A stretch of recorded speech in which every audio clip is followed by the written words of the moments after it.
Hey everybody, it's Tommy Canelli and welcome to Before the Lights podcast, the show that tells you how they made their mark. He's been rated one of the top latte artists all over the world by Sprudge. He's a coffee roaster, organic syrup maker, a recipe specialist, and a professional barista, an etching latte foam art expert and artist. His art includes traditional to colorful paintings to even 3D. He's known as the Barista Maniac, resides in Illinois, and is one of the coolest baristas and latte artists to follow on social media. Please welcome to the show, Cortney Kern. Cortney, how are you? Hey, Tommy. Thanks. Great intro. I appreciate the shout outs and everything. So how you doing? I'm well. You are welcome for the intro. Tell me, who was Cortney before barista days? Who were you? I was, my parents brought me into baseball. I was big into that sport, and that was like my livelihood all the way up and throughout almost the end of high school. It was baseball this, baseball that. And my dad worked really hard to make this happen. And my mom obviously put in a lot of money to get me that far. And it was both my mom and dad, but that was kind of what I was doing before I jumped into what I am now. So what is your first memory of tasting coffee? Well, my parents, when we lived in Washington State, they brought me to a Starbucks, and it was next to a Great Harvest Wheat Bakery, and it was Redmond, Washington. And my parents were like, "Oh, well, we need to stop here." And I said, "Okay." So they got me a hot chocolate, but then my dad let me try some of his coffee, and I was like, "Oh no, I don't like this." And I was like, "What's up with this?" But then that's kind of like my first intro to coffee. I know it doesn't sound great, but that's kind of what it was. Do you remember the moment, Cortney, of when you got that aroma of coffee and when you decided to submerge yourself into this field? Absolutely. So we had moved here in Illinois in 2000, and my mother took me into Chicago in the city to Intelligentsia Coffee, and they have numerous locations now, but I think they only had maybe one or two, maybe three at the time. But I noticed when I walked in, the smell was it literally blew my mind because it didn't smell over roasted and it smelled like kind of sweet, like bread. And I was like, "What's going on here?" And I said, "Oh, this place looks cool. It's almost like a Willy Wonka factory of coffee." On that over roasting topic. Yeah. True or false? Does Starbucks roast at a higher temperature on purpose to blow the aroma by fans to get customers to come in? So that's a good question. So it's kind of a biased response I have here. I'll give you my own opinion. When you get that smell, it is more invigorating. It is more powerful. Yes, when you roast to a higher level of roastiness. But what that is, in my opinion, is the ability to roast that far with a coffee. People love adding milk and sugar and syrups to their coffees, and it's just one of those things. So like people, "Oh, I don't like the taste of coffee," so they'll go in and be like, "Well, Starbucks can give me the caffeine I need," and then the large sizes with the syrups and sugars, and it makes sense. And I respect Starbucks. They forced me to like spend more than $5 on a coffee beverage, but I worked for them for a little while. So that was a good experience as well, just to kind of see what was going on internally in the company. How long did it take you to become a professional barista? Well, I stepped out of the management role at Starbucks, and I'm going back to my Intelligentsia experience in Chicago. And I felt that what they were doing was more like kind of a third wave option, which was considered at that time. Now we're kind of in a fourth, fifth wave of coffee today. But I'm actually all about the third wave. So when I had that experience, I just noticed that there was much more balanced flavor. more smoothness in the water. When I walked out and let's say I drank an espresso or a cortado, which is one of my favorites, I didn't like go down the block a couple ways and say, wow, I'm still tasting that astringency in the back of my throat. That is actually gone. So I said, oh, wow. So these guys are not roasting it darker, or what are they doing? So it's like that was like my first like real experience as a professional barista. And then I said, well, how do I do that at home? And I live in the suburbs of Illinois, so not many people are doing that around here in the suburbs versus what's in Chicago. Let me go right there then. Tell my listeners, who is the Barista Maniac? I'm a rogue barista. I said I wanted to put on a cape and I want to leave here and I want to make my coffees lighter, taste better. And I don't want to see you add cream and sugar to my coffees if you ever come past me. I'll go crazy. I'm a maniac for that. So the Barista Maniac was just a persona of mine because I've been around so many coffee experiences that I really wanted to take coffee into a crazier level. So that's kind of what I do.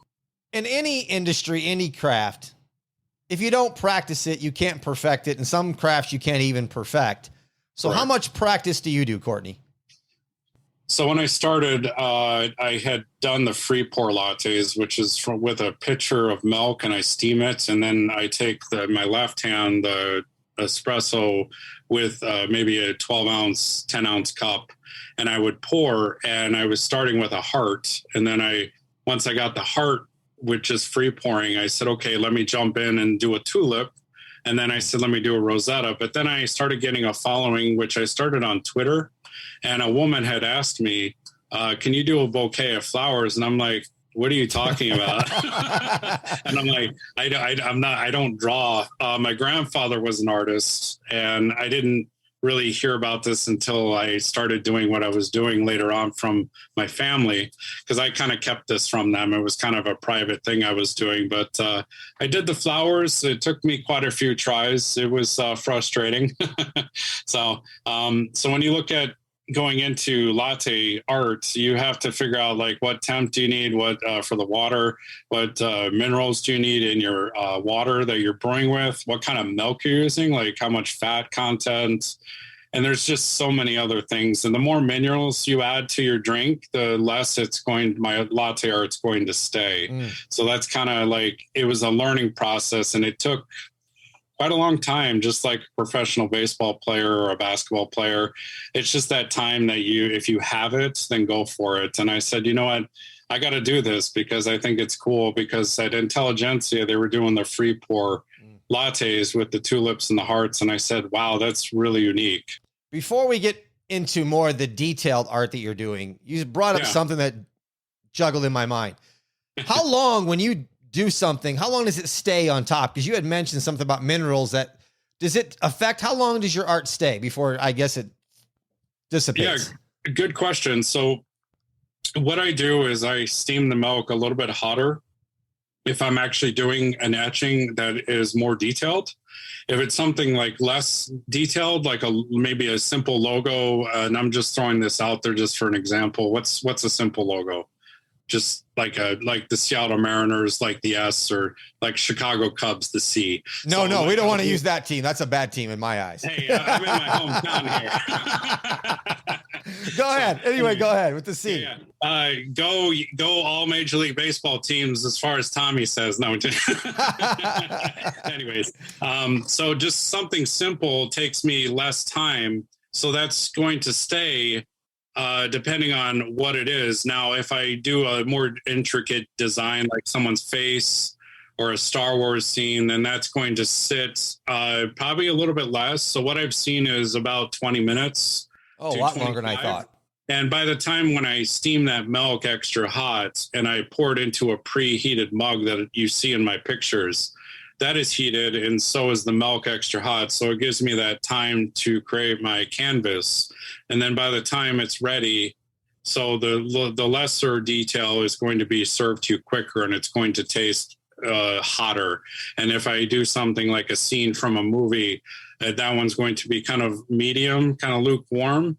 But the last thing I do is I add the espresso to the drink, because if I add the espresso, it's going to eat away at the foam on top.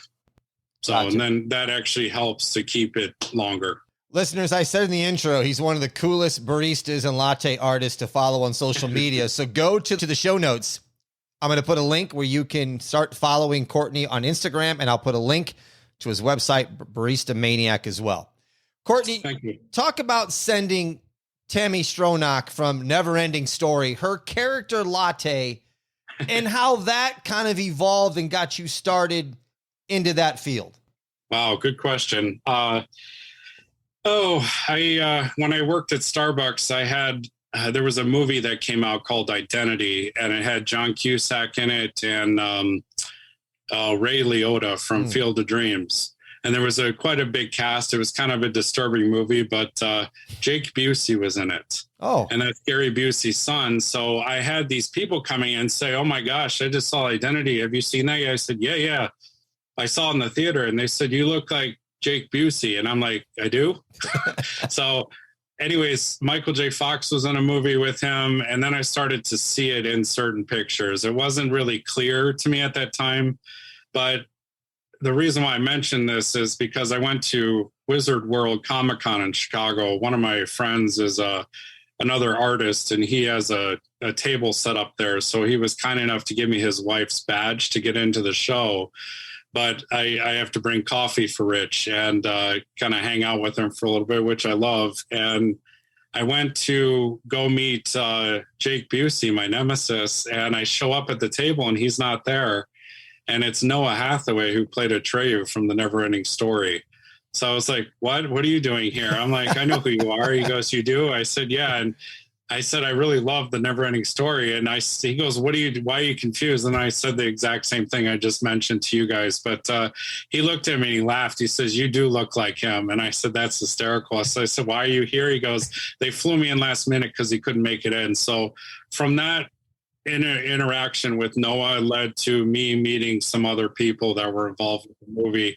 And then he mentioned my name to Tammy, and that's what kind of led that in. And Tammy loves coffee, so she was all about sending me a miniature signed poster and a coffee mug. And I was extremely excited. It was a very kind of towards the beginning of when I started doing better portraits of people.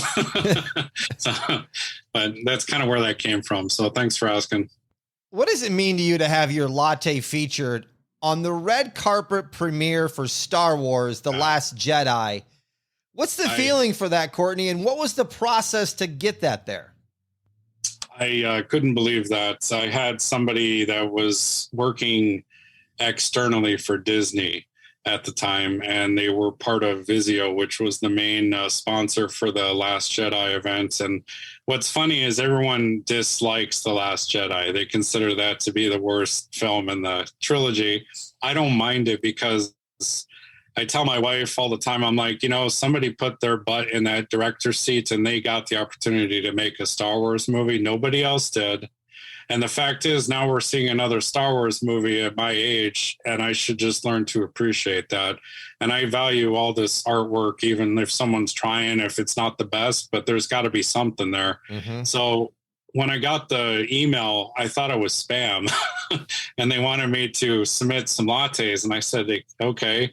So I submitted the Captain Phasma one, and then they asked me for a DPI photo, and I didn't know how to do that. So that took me like a 2-hour class online to learn how to blow up an image. And I'm like, oh no. So I am being an artist now, but I don't do it on paper, but I have to learn how to help a company out. But once I got that through, I was so relieved. But then it was live on the red carpet. I was so excited. I had many people around me. And all of a sudden when Gwendolyn Christie walked down the red carpet, which they told me was going to be that one, the little spiral on the screen started and it paused. And I'm like, oh no. And I just saw the kind of a cut image of my image in the background, and it literally froze. And I was like, no. And I was like crazy, and I couldn't get it back. And by the time I got it back on, she was already passed. So they switched the panels of art, but mine was featured on the left. So it took about a couple of days, and I started finding the feeds of photos online. So that's kind of where that was kind of pulled from. But I'm very, very happy to have been called up for that. And I hope I have that opportunity again to do something that amazing, because just that's something to literally put on my bucket list. That is absolutely awesome. Thank you. I love that. That's not the only movie, though. You did Pour Over Coffee Bar for Get On Up movie premiere as well. Did you do designs for them? I did not do designs, but I did do designs at the coffee shop. It was called Steampunk Coffee Roasters out of Natchez, Mississippi. Dub Rogers is the owner. He met me at Coffee Fest in St. Louis. I was the head best espresso judge there. And he saw my logo on my back, and he's like, what do you got going on, man? He had this like Southern accent, but it seemed very homely and like welcoming. And he was a real nice guy. Well, he flew me out to Natchez, and he brought me to his coffee shop. Everyone was real welcoming. I did some latte art. I tried to train their barista on how to do latte arts, and it was just it seemed like it was a big family there. The temperature was way too hot for me, but it was a couple of days that I got to experience Natchez for the people in the town. But then after those 2 days, we went to the Dunliffe House, and there's a big history with that in Natchez. And I really don't remember much about it until I got in there, but they had a historian that actually stood there, and he was always telling the history of the house, and he was very pleased. And when he saw Dub and I setting up the coffee bar, he'd come over with his hands behind his back. He goes, what is this exactly? Are you scientists inside this house? And I was just like, no. I said, his brother roasts the coffee in New Orleans, and then they bring it here for him. And he brought me out from Chicago, and I'm here to do pour overs for him. And Chadwick Boseman was behind me in the table signing autographs, and Mick Jagger walked in with him, and they were actually across the street. And before we got situated, because there was downtime before they arrived, I was outside, like looking at the land, the property, reading all like the text like of the history. And then Dub comes running out. He goes, look across the street. And I see Mick and all the cast members and the director, the producer walking out of this place, which I don't remember, across the street. And then they ended up coming in, and it was just one at a time. And the guy was holding the door, and they walked right past the coffee bar, and they're like, how you doing? I said, it's not about me. It's about you. How you doing? So it was like, they said, Barista Maniac. I said, yeah. And I wasn't really like doing what I am now at that time, but it was Dub really took care of me when I flew out there. There's a bucket list item you'll never forget. Right. And then what happens is when Chadwick passed away, I messaged Dub, and he goes, yeah, I just heard about it. How do you create perfectly, and I don't know if that's a good word to use in your field, but perfectly textured milk-based drinks? When you're using a specific brand of milk, I use a Kelowna Supernatural. It's a Mennonite farm in Iowa. It's grass-fed organic.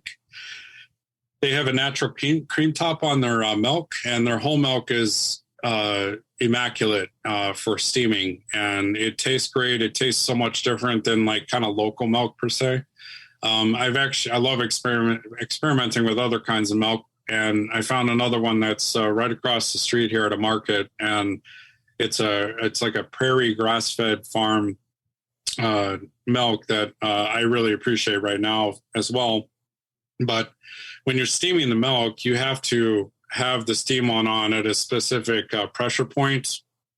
And then you have to have the tip in the pitcher, and you have to get your milk like a whirlpool, like kind of spinning around. And if you don't really get that going at the beginning, you're not really going to get good milk texture. So you have to really get that going as fast as you can, in my opinion. But once it starts, you start to feel the heat on the side of the pitcher. That's kind of like where you need to start paying attention to where you need to shut it off. And I like to serve my beverages at a lower temperature, because when I serve you a pour over coffee, or an AeroPress or Chemex or an espresso, if I actually get that to cool down faster, it'll actually taste sweeter and more tart and more fruity than it would if I gave you something that was really high temperature. So that's kind of like where that goes with the texture of the milk. So I have to like implement that in with the smoothness of the coffee that I'm using as well. So there's a lot to think about when you're doing it. This is definitely a science. It is. Yep. We're getting into fall and Halloween. What is some of your favorite latte designs for this time of year? And how long does it take you to do one of them? I grew up and I felt like horror films, like not crazy horror films, but unique ones, had more of a feeling to me watching them. And I said, what if I do like kind of like crazy imagery that I normally don't see in lattes, or like I see it in artwork, but I don't see it in latte art. So I really started to try and hone in with like really detailed imagery, like from The Walking Dead to like Jason Voorhees, Freddy Krueger, just black cats, black cats with like a fence with a sun going down. The fall is definitely a big thing for me. I love Halloween, like Nightmare Before Christmas. So that there's so many things that you can do with that. You can do leaves. You can do the changing of like the leaves in the season, where you can kind of implement food coloring and then kind of move the mug so it like looks a specific way, like with the seasons changing. I think that's kind of cool. It's always nice to take like 3 mugs and 4 mugs and make like latte art go stretch across those and tell a story. So wow. That's another thing that I do privately. I don't really, this is kind of like me explaining this now to you, but it's like, hey, I'm getting older, but it's like, there's just, it's a good manner to have, like when you look at the seasons, it definitely helps because people look forward to those and they get really amped up and a lot of energy for what's coming. What's the longest it's taken you to do one of your portraits? Probably be the Darth Vader, Luke Skywalker fight scene. I don't know if you saw that one. That was that was in the throne room in Empire Strikes Back, and the color I had to do on that and the coffee, it was just like that really went a long time. I wouldn't serve that to someone, but it worked for what it was. But there's just, I would say like the Star Wars ones and just like the kind of animal ones that I do, those are like a little bit more like those take obviously longer to do. And I kind of mentioned this earlier, just like more detailed ones, I have to move like at a specific speed. And I would say those go about 9 to 10 minutes. So one thing to let you know is like, if I do an event and they want me to do portraits, I do a raffle where only like 3 people will be picked in an hour. And it just gives me like kind of breathing room to kind of work at my own pace. But then like somebody submits that, or they'll do a donation thing in the workplace or wherever it's at. And then if I get a break for a half an hour to an hour, then we do another one. And that's worked best for me because I can't like deal with a line. Sure. And doing like really detailed portraits of like individuals. But if it's, like I said, something more simplistic that I can do faster, then I could deal with a little bit of a line, but everyone needs to come in groups. So, because it's me doing the steaming of the milk, the espresso, I roast the coffee, I serve the coffee. My wife helps me out, so she'll pass the drinks on and hand me the milk and like stock it up and stuff. So she's an artist as well. And I was really fortunate to meet somebody else that was big into art. I also talked about you're a coffee roaster. Let's talk a little bit more in depth about coffee now. Where did your desire to start learning about brewing flavors consistent with your own specialty roast? Yeah, so Intelligentsia, which I mentioned before, they had something unique going on, but then I started to experiment with other roasters, and I found Madcap Coffee from Michigan, which is Grand Rapids. They had a little bit more acidic notes in their coffees, and I love that. That's what I want. So the reason why I mention acidity, because you taste orange juice, and a lot of people don't like that because it's super acidic. You taste a plum, it's not so acidic. It's a little bit more toned down. You bite into a grape, that's not so acidic. It's almost like a plum. So the reason why I mention these two together is for texture. So when you eat a grape, what else does it remind you of? I'm like, oh yeah, it's kind of like the fruit of the stuffing of a plum. So peaches, those kind of match into a nectarine, and there's different things that you taste.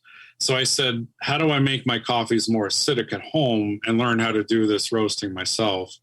So I went to Coffee Fest, and I was a head best espresso judge. The people were real nice to me. They flew me out to a lot of the shows, Portland, Dallas, New York.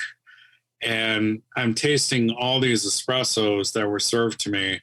And I was like, there was only one in the batch that was over roasted. And all of them were really acidic. And I'm like, this is awesome. And I was talking about it in the microphone. So the more espresso I had, the more I would talk and like, we got to move on, be quiet. I was just so amped up, like, because I had so much caffeine. And I came home and I realized that my air popper I started with wasn't distributing the beans as much as I wanted them to kind of control the roastiness of the beans. So I started getting other roasters, and then I finally figured out like what I needed to do. So you need to monitor temperature, how you store your green coffee, and a temperature controlled facility. That's huge. You want to keep the moisture inside the green bean. So a green bean is from a plant which grows cherries on it. And those cherries have one seed inside of them. And that one seed is smushed in that one cherry. It's almost like an olive cherry. And you squeeze that, and then one little seed comes out, and that's your coffee bean. So just think of all of these like wine grapes and stuff like that. It's very similar. So it goes through a mulching machine, and then it breaks down those seeds. Well, then they ferment them, or they stick them on a patio, they wash them, or they don't wash them, and they become a natural coffee. And then I love the higher altitude coffees. Those have more acidic properties to me. I feel like the caffeine is like more for me to handle, but many could argue the lower elevations have more caffeine. That's kind of like how caffeine affects you as an individual. So I feel like the higher elevation ones do that for me. But so when I give you coffee, I roast it to a specific way where it's more acidic, but then I have to talk to you about buying a new grinder and a better coffee brewer. And like, well, what happened to my $100 spending limits? What are you doing to me? But it makes a huge difference, because you know why I stress this? Because when did you first have coffee? How old were you? I don't drink coffee. I can't remember when I've had coffee. I'm a tea. Yeah. Well, there you go. So when was the first time you had tea then? Oh, probably sometime in my teens. Okay. So when you take that tea and you brew it at a higher temperature and you have it more filtered, it's going to taste more smoother. But if you buy a specific tea that's much, much better and fresher and not so dried out. I know tea has to be dried out, but just imagine someone making your tea leaves like a month before and bagging it versus something that's sitting on the shelf for a long time. Mm-hmm. So those acidic properties are going to be more prevalent for your tea versus not having those per se. That's why I mentioned that. According to a recent CBS News poll, 54% of American families are affected by cancer. My story will touch you on how I survived colon and liver cancer. Now, I'm living a healthy lifestyle. I will inspire you to inspire others. Allow me to not only entertain, but leave you energized and driven to change your life and bring your organization working closer together. So open those minds and let me provide the tools to gain your greatest level of personal enrichment. For more information, go to TommyCanale.com. That's TommyCanale.com. And remember, you're one day away from changing your life. Click the link in the show note. In your opinion, what is better, light roast, dark roast, or does it make a difference? No, I'm definitely on the light roast board. Okay. I'm on the light roast bus. So you get sweeter, you get more flavors.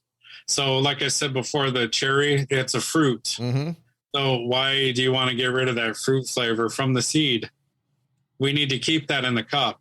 We don't need to like scorch it and then add more fruit notes from another element like syrups and purees and like other stuff like oils. Like we can do this.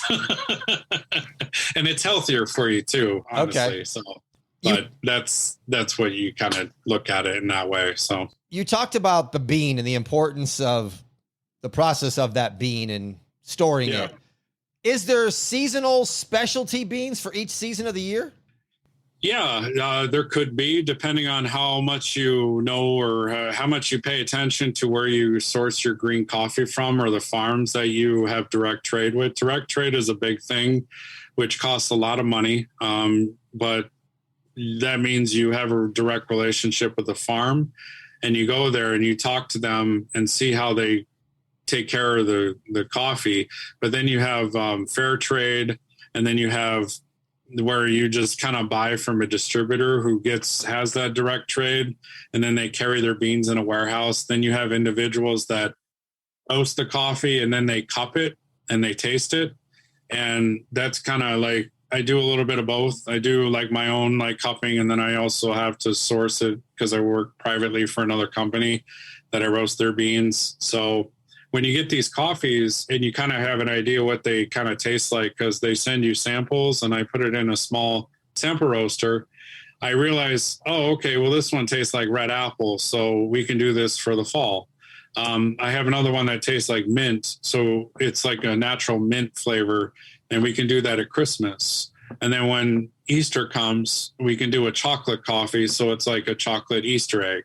So yes, there is a different way to look at this. You just have to be in the right place at the right time and pay attention and grab that bean, or you have a good relationship with your distributors and they can kind of give you this heads up before they're bought by someone else. So it's like kind of a battle. Can someone drink too much coffee? Yes. Yes. If you do drink too much, you will actually die. That's what I've been told. I don't know if that's true. It's like the caffeine levels. The last I looked it up, I'm like, I guess it is, but I'm like, why would I ever do that? Right. I'm like, I don't know if you want to get on TikTok or social media and drink and get in the Guinness Book of World Records for the most caffeine, then go for it. But in your opinion, how fast is the coffee industry growing? Oh gosh, coffee is a thing that probably will never end as far as where it comes to an ending. Like, oh, this is the end of the road for coffee. Like I said, we're in the fifth wave. I've overheard maybe a little bit that we might be coming into a sixth wave, but this is where people start taking coffee in a different way. So I actually just spoke to somebody from Australia who I met at Coffee Fest. And he was actually stuck out there during the pandemic because they weren't letting anybody come home. And he was stuck, so he had to find work out there. Well, he found a place that he worked at called Sub-Zero Coffee. And what this is you walk into this restaurant-like coffee bar, and on the table there's menus. They look like you're in a fancy restaurant. And when you flip the page, it says number 1, and then it'll say Ethiopia Harar. And then it'll say a year. So it'll say 19, or not 19, but it'll say like 2015. And then it'll say this was pulled on our bar at this time with this amount of water, this temperature, and how many grams of the coffee. Well, that coffee will be in that freezer, which I forget the proper terminology for this kind of freezer. Maybe you can help me with that. But anyways, it's like cold freezing ice. What's that? Like dry ice? Dry ice. Thank you. So it's dry ice that they store these beans in. Well, they're individually weighed to the same day that they were brought on the bar, served to you back then. And then you can order that today, but you're going to have to spend more money, but it actually still tastes the same to that one time. So I said, what do you do if the power goes out? Like, well, that's the least of our problems. And I started laughing. So, so it's going to take a long time with that kind of ice that's stored in that freezer. And it made sense. I just didn't think about that in a different way. But that's kind of the new thing for me. I'm really intrigued by that. So I put some in my freezer here and I let it sit for like a month, and lo and behold, it still tasted good, but I triple Ziploc bagged it because I noticed that certain things get that kind of over freeze taste. And then you just got to double wrap that and put it in the freezer, but it worked. So it's kind of cool. Let me segue from that comment into your feeling on cold brews. Sure. Yeah, cold brews are great. Less acidity. With the acidic notes that are in my coffees, I feel like I can get a lot more like fruit notes going through there. And it's so addicting. It's so it's so smooth. I do a double filtration of a bag. I've done commercial sizes. There's a brewery out here called Brother Chimp Brewing, and they actually use my cold brew in their Smile Porter Brown Ale. And it's really delicious when you add that to a specific beer. The other thing is when you add it to baking goods or milkshakes, like you got a smoothie bar near you, that is going to taste so much better instead of adding like kind of like drip coffee or hot coffee that you stored in the fridge. It just has more depth to it, more body, but it's smooth. So I love taking that coffee and I'll throw cedarwood blocks in it, and then I'll make like an organic rosemary syrup and I'll add that to it and stir it up. And then I'll go to Harley Davidson, which they pick me up for events with my wife and I'll serve that at these events. One thing to note too, my wife and I were starting up a Whimsical Woods Coffee. That's our coffee company that we're doing, and we're not quite there, but we're almost there. So it's like when you need to find an artist to do your label on the bag, it gets pretty difficult.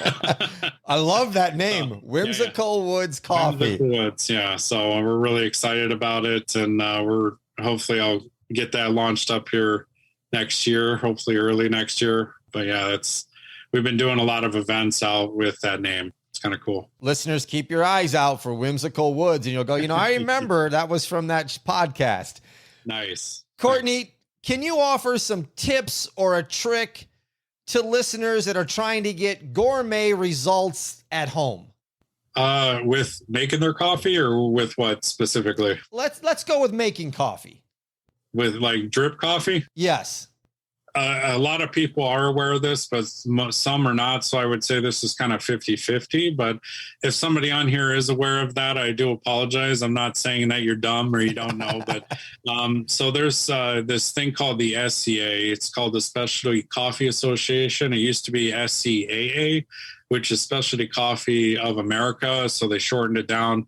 And it's a show that they do. And there's a lot of new products that come through this exhibition hall. And one thing that the SCA has done is cold cup certification. They offer this at all their shows. And what that is now this has gone into Breville coffee makers. Bona, I think what was it? Breville is one of them. We got Ninja coffee makers for home.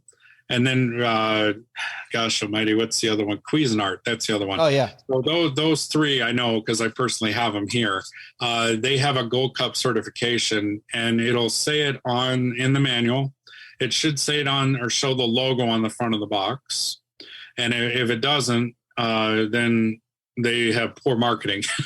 But you look for that. And if you see that, please save up your money or get one at Black Friday, because what I'm trying to tell you is if I give you my light roast coffee and you put that in that coffee maker, it's actually brewing at a higher temperature.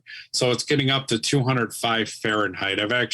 There's another one that is out now that I would like to get, and I can actually adjust the temp myself by one temp from 195 all the way up to 208.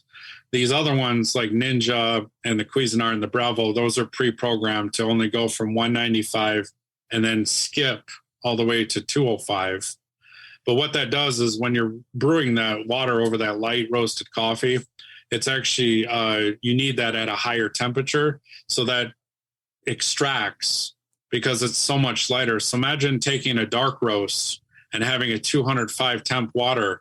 You're scorching the coffee even more. It's going to taste really bad. It's going to taste worse. But hey, cream and sugar is like the Band-Aid of coffee. So, but that's kind of a little tidbit. And I love to share this with people. It's just a lot of times I try to get to know them before I mention it because I don't want to offend like how much they want to spend on coffee because I don't know. A lot of times they just want a Keurig.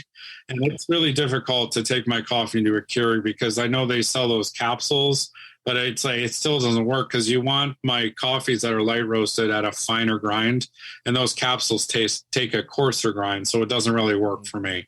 So, but like with cold brew, it works. With an AeroPress, it works. With pour over, any device, the light roast are phenomenal when it comes to that. So the other thing is the cascara, which is the skin of the coffee, which I sent you. I was hoping it would get there by now. So that's the skin of the cherry that I was telling you about before on the plant. And that is being brewed in bars. It's being used in baked goods. It's dried, but when you hit it with water all the way up to 208, all the way to 195, it really releases a lot of flavors, and it's very tea-like. It's got a lot of caffeine. And I want to say it's more, for me, in my own opinion, it's got more caffeine than tea because this is coffee we're talking about. And I really think you'll enjoy that. So, because it doesn't taste like coffee, I would say. But the coffees that I would brew for you would not, you'd be like, there's no way this is coffee. I'm excited to try it. What's the common mistake that people make at home making coffee these days? Is it too high of a temperature or what is it? No. So the too high of the temperature is never the mistake. All these inexpensive coffee makers only get up to like 185 because they're always buying the dark roast. So you definitely want to hit that water with the dark roast at a lower temp, like I said before. So one thing that I would stress is somebody buy a better grinder. That's like your first step. Now, when you get into a better grinder, it's a conical burr grinder, and it will grind a little bit. It'll be slow, but it'll be almost the same as the speed maybe of the current one you're using, but it'll fall into a little binge container, and then you can pre-measure your beans like the recipes that I give, and then you can dump that into the coffee maker and then hit brew. But that is the reason why I mentioned the grinder is because there's less fines that are being produced with the burrs. And what fines are the little micromolecules of coffee dust from the grind of the bean. Those actually are so small that your eye cannot see them. And they'll actually fall to the bottom of the filter, and they'll actually cause that water to seep through slower. So almost like really slow. That's basically it. But when I give you a latte, and if I serve you one and I'm using a dark roast coffee and you're sitting there talking amongst your family and friends, if you don't touch that latte, those microfines will rise to the top of that latte and the foam, and it'll taste even more bitter. You just can't see them with your eye. It's just they leak through because the filter can't like hold back everything. If the water's getting through, then those micromolecules of fines. So they're going back to fines. The better grinder you buy, the more metal it is, the less shaking, the less fines you'll have in your coffee. How can a listener that's going, all right, I want this guy to come to my event. How can a listener hire the Barista Maniac to come to their event? Yeah, so Scarlet Entertainment, they're a talent agency of mine. They've done a lot for me to introduce me to a lot of people, like wedding events and private events, movie premieres, this and that, going forward today. I do have a website. It's my email is listed there, and I believe possibly a phone number, but it's ckern at baristamaniac.com. That's the best way to get a hold of me. And that's pretty social medias. I'm pretty good about responding. I do all my own socials, so nobody is like doing it for me. Again, listeners, go to the show notes. I'll have links there where you can connect with Cortney. Advice to someone who's thinking about pursuing a coffee career. Oh, well, I wish I knew the person before I would give that advice, to be honest with you. Everybody's different. Tommy, when it comes to coffee, like you do not drink it. So I would like to help you with teas. And because I was not a big tea drinker, but now I am because I found the right teas and I understand why. And like with my coffees versus the water. So to kind of give somebody kind of like a pointer as far as that goes, I think it's best to kind of see where they're at now, what roaster they're buying, maybe locally, or maybe they're buying Starbucks coffee, what grinder they have, what coffee maker. And then I kind of like talk to them and say, oh, hey, maybe you can make this adjustment. I believe I've given a lot of pointers right now to kind of help people make those adjustments. Like water is a big thing. I make my own water recipe. So what I mean by that is like the total dissolved solids that are in water. There's water sommeliers out there that I've not met, but I follow, and they can really tell you like what waters are which by not looking at the bottle and drinking them. And it's just I'm kind of in that realm because of my palate that I have, but I don't want to get too cocky with that statement, but I can taste the minerals. So I want people to use a lower mineral water, like something cleaner. And today with the Specialty Coffee Association, a lot of other shops, they're really kind of getting this in the ears of a lot of individuals too. But a TDS meter is $10 on Amazon, and just whatever water you're using from your tap or maybe your Brita, stick that TDS meter in there. And you want to get a ballpark range of like, for me, I've gone all the way to 40.45, all the way up to 144. So depending on what I'm doing, those numbers change for me. So cold brew, I have my own ratio. With espresso, I have my own ratio. Every brewing method is different because one is faster than the other one. And another one, like an espresso, is 9 bars of pressure. And you're extracting that and you're tamping that. So it's finer grinds and the water goes through slower. So what do you think I want? I want something cleaner, like water going through, because it's really slow going through. So if you're doing cold brew, you definitely want a lower one because it sits in there like a French press. So, but if you're doing something faster, like a pour over, then raise those minerals up. So you can get like 88 to like 140. But the coffee elevation, like you're using, like I mentioned earlier, Tommy, like you definitely, if you're doing a lower elevation, you definitely want a cleaner water. If you're doing a higher elevation, you want a little bit more minerals in your beans. I guarantee you there's listeners out there that went, I had no idea there was that much in water. I promise you there's listeners right now talking to us going, are they talking about water? Yes, we are. That's the big thing. Yeah. Moses went to the mountain. In your opinion, where's the best coffee from? I'm a huge fan of Costa Rica. It was Ethiopia. I'm like Ethiopia. I would probably put those two neck and neck. Just from what kind of green beans I've been getting lately from there, to the Cascar I was talking about, which I have is from Costa Rica. It's cranberry, it's marshmallow. It's just, I'm always looking for places like regions that have less chocolate notes in their coffees, to be honest with you. So I want something more like raspberry, blackberry, something with like a cane sugar flavor, like a little sweetness on its own. So those are the big things I look for, those from those two regions. And Ethiopia is just more forgiving. It's a little bit easier to find a coffee to source from Ethiopia versus Costa Rica. It's just a bigger like country, I guess, per se, where you can buy coffee from. Cortney, I want to say thank you for, even though I'm not a coffee drinker, really enlightening, because I've enjoyed this thoroughly, and I really enjoyed researching it and getting more into it. Thanks so much for coming on the show and talking to me and my listeners. Appreciate that. Thank you for having me. You are welcome. Listeners, go follow me on Instagram at Before the Lights Podcast. And if you would, go to beforethelightspod.com/docuseries and check out the podcast docuseries in support of Native American rights of the harsh and unfair treatment of the indigenous community. It's entitled A Heartbeat and a Guitar, Johnny Cash and the Making of Bitter Tears. Go to the show notes and click on that link. Thank you for listening to Before the Lights. I'm Tommy Canale. And until next time, everybody, I salute a chin chin.